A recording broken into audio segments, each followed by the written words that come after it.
Assalamualaikum dan selamat sejahtera. Hari ini dalam Sains Tahun 4, kita akan belajar tentang tajuk perkumuhan dan penyah tinjaan. Apakah definisi perkumuhan? Perkumuhan bermaksud proses penyingkiran bahan buangan dari badan. Ada 3 organ yang utama, iaitu yang pertama ginjal. Ginjal mengumuh air kencing. Yang kedua kulit.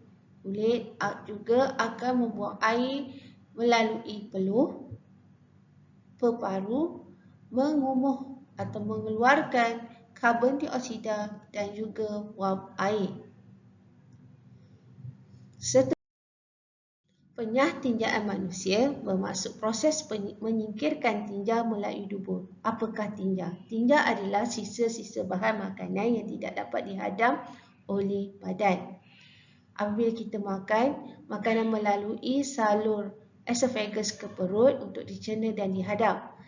Kemudian, makanan akan melalui usus kecil dan usus besar untuk diserap zat-zat vitamin ke dalam tubuh manusia. Dan akhirnya sisa makanan yang tak dapat diserap akan keluar melalui lubang dubur sebagai tinja.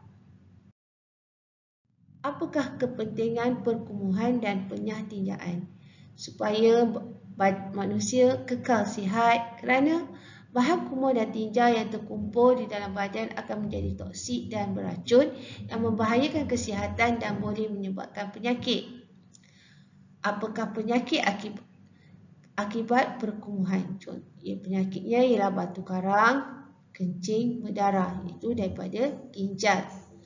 Penyakit akibat penyah pertinjaan pula ialah seperti kanser usus, radang usus ataupun usus tersumbat. Manusia bergerak balas terhadap rangsangan. Definisi rangsangan adalah apabila ada perubahan persekitaran, maka gerak balasnya tindakan yang dilakukan terhadap perubahan persekitaran tersebut. Contohnya dalam gambar rangsangan bau makanan, gerak balas menghidu bau. Pada situasi yang kedua, kita lihat tangan terangkat apabila tersentuh duri. Rangsangan di sini ialah tersentuh duri. Maka gerak balasnya tangan terangkat. Deria di sini adalah deria sentuhan. Okey, yang kedua, kita lihat situasi ini, terkejut apabila terdengar bunyi petir. Rangsangan di sini adalah bunyi petir dan gerak balas terkejut, menutup telinga serta mata. Di sini derianya adalah telinga. Okey, seterusnya, apakah kepentingan gerak balas? Berdasarkan gambar yang pertama dalam buku teks awak, terkejut saya, lajunya kereta itu, mujur pemandunya membunyikan horn.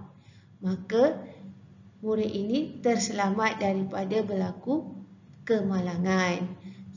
Untuk mengelakkan kecederaan atau kemalangan. Apakah kepentingan yang kedua?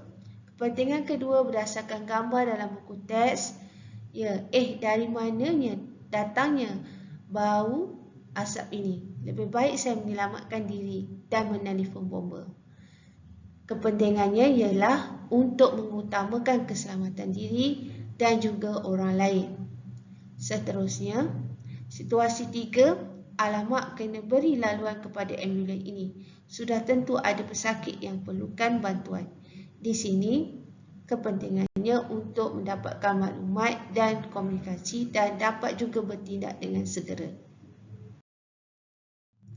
Tabiat yang mengganggu gerak balas manusia. Tabiat yang pertama adalah minum arak. Kedua, penyalahgunaan dadah. Dan yang ketiga, menghidu gam.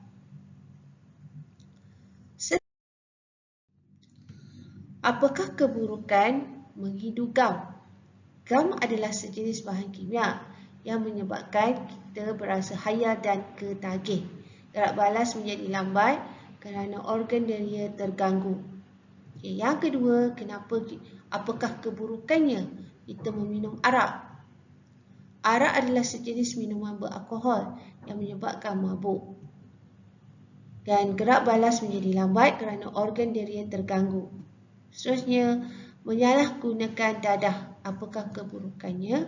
Dadah ialah sejenis bahan kimia yang menyebabkan hayal dan ketagih jika disalah guna. Gerak balas menjadi lambat kerana organ deria terganggu.